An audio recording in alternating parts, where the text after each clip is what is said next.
열왕기 16장은 요담에 이어서 남유다의 왕이 된 아하스에 대한 기록입니다. 그의 통치 때 있었던 일이 역대하 28장과 이사야 7장에 기록되어 있는데요. 그것들을 이제 참고해서 이렇게 함께 보면 될 것 같습니다.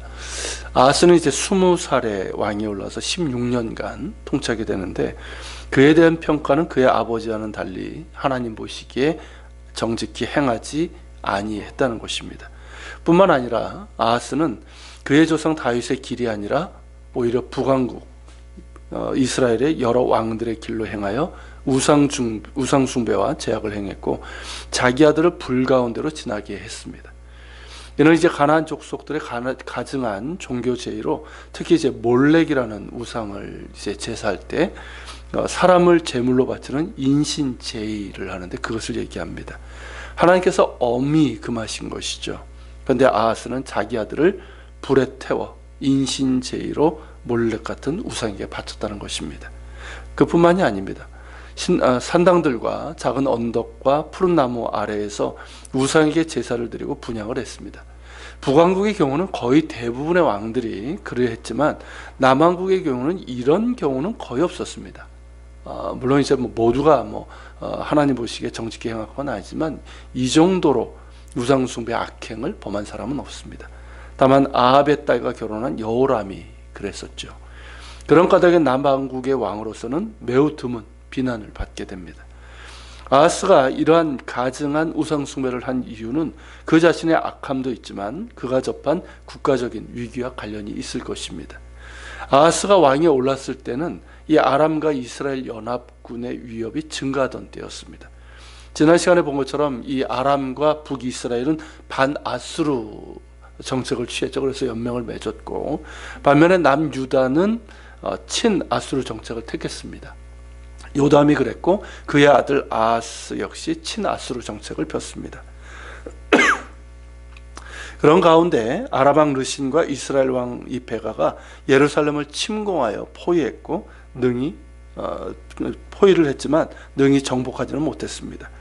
하지만 다른 곳은 아람 이스라엘 연합군에 의해서 유린당했는데, 특히 유다의 맨 남단에 있는 엘랏이 아람 왕 르신에게 정복당하고 말았습니다.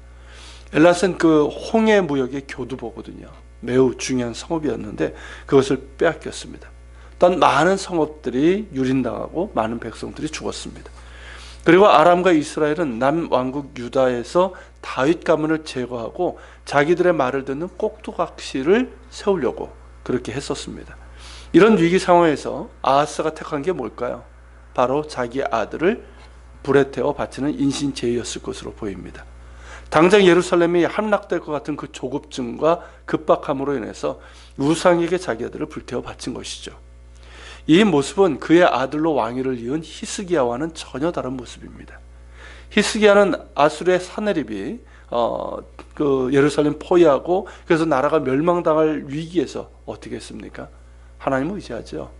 그리고 하나님께서 이사야를 통해서 말씀하신 대로 행했습니다. 그 결과 위기를 극복하게 됩니다.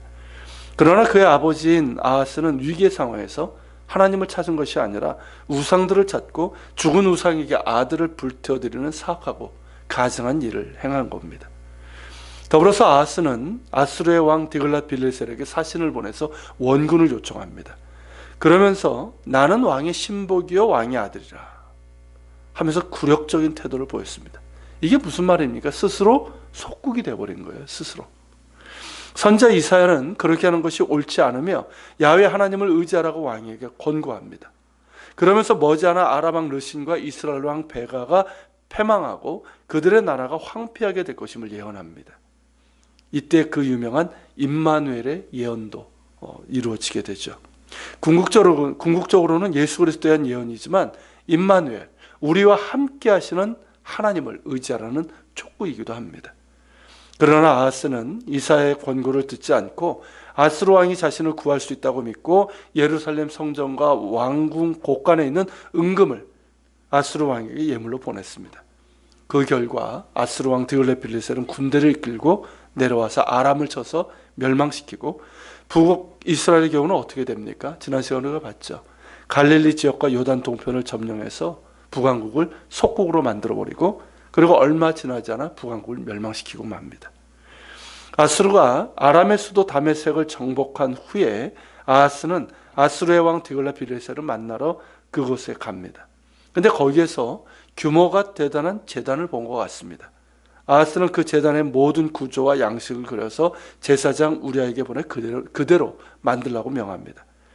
명분은 뭐냐면 지금의 성전에 있는 제단이 작기 때문이라는 거예요. 그러니까 새로 크게 만들어서 많은 제사를 드리겠다는 것이죠. 표면적으로는 성전 제의를 위한 것처럼 보이지만 실제로는 그렇지 않습니다.